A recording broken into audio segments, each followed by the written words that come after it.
Good morning, everyone. It's Lisa Wilbur, Avon National Senior Executive Unit Leader. I love getting promotions. Anyway, this morning I wanted to talk to you a little bit about something I read, and a comment I have seen and actually had questions asked of me a lot is people will say things like, "You don't have the same problems we have because our group is smaller, so we have bigger problems," or they'll say, it was different for you back when you started. You could just take anybody. You didn't have to be so picky. And actually, the opposite is true. And I wanted to make sure you knew that because if you're listening to this, chances are you're shooting for National Senior Executive Unit Leader and or the top of your pay plan if you're with another company. And I want to tell you, it's kind of like winning the lottery. It doesn't end your problems, it's just different problems and actually bigger problems. So you need to prepare yourself now as you're working your way up. You need to keep educating yourself, keep going to classes, find out things that you can learn on the way. Matter of fact, isn't that the lesson we've learned from watching people win the lottery that had no financial background? They weren't millionaires on the inside. So then when it happened to them, they just got all that money. They didn't know how to act. They didn't know how to deal with the money. They blew it right off because they gave it away and did crazy things with it because they weren't millionaires on the inside. So my advice is prepare for when your group's bigger by keep learning, keep growing, and don't think for a minute that problems go away when you're a national senior or at the top of your pay plan. Truthfully, if you have concerns that are this big when you have 100 people, believe me, they're just, if you have 10 times that many people, you have 10 times that many concerns. They don't go away, they actually multiply. No, they get bigger, they get different. I should say that. So it doesn't, the bigger business and the bigger earnings don't solve all your problems. They just are different, and you have more resources to deal with them. And hopefully, you educate yourself on the way up so that you have more knowledge to deal with them too. One of the main things people have said to me is I advocate screening before you sign somebody up for your business that you're going to be in business with for your team.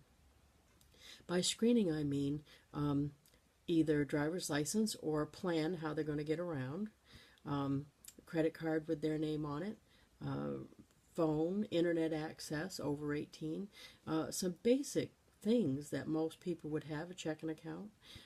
I can't imagine being a business owner without those things. So those are basic things that I screen for. And I have for as long as I can remember.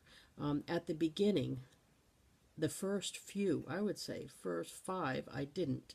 And I realized what a mistake that was because they were unprepared to be business owners. So I quickly made that transition. But to this day, I have a lot of people argue their point that you should sign up anybody, and I say anybody with 2 feet and a heartbeat or a pulse. But we don't get paid that way. We get paid when people come on, when they order repeatedly and pay for it. So to sign up anybody just to turn in a contract doesn't help you, and it doesn't help the person you're signing up.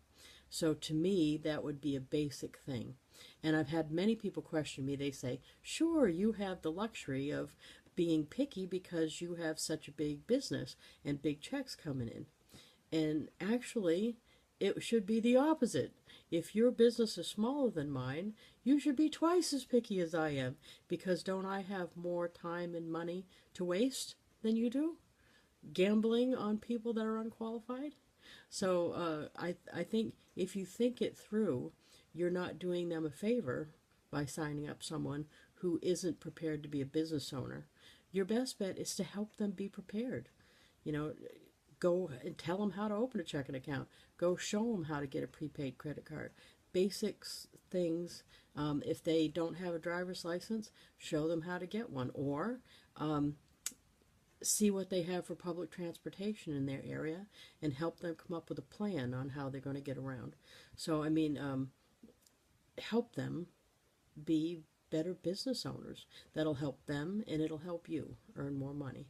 So I that complaint I hear a lot is that I would have done it different when I was smaller group, and that's not true. And the other thing I hear is, for example, if I'm asked by corporate to give my opinion at my company, people that are not at the top of the pay plan will say, but you don't represent all of us because you don't have the problems we have. Yes, I do. Matter of fact, I have the problems you have times, it's in biggest scale. So if you have 300 people in your group, I have 2,500 people in my group. It's multiplied. So whatever things that you're seeing, I see it too, just in 8 times bigger, or however many bigger my group is than yours. So don't think for a minute that that's not going to happen to you too. No matter what size you are now, when you're the bigger size, you will have the same issues that you have today. You'll just hopefully, along the way, be learning more and be able to deal with it better and have the resources from the bigger check to be able to deal with some of these issues a little bit better. And you'll have the knowledge because you'll have gone to classes and read books and got magazines and along the way learned things so that you're able to deal with it better. So anyway, that's what I wanted to say this morning, and I hope you have a good day coming up. And just wanted to add that being at the top of the pay plan doesn't solve all your problems. Getting big checks doesn't solve all your problems, but it sure makes them easier to deal with. Talk to you later.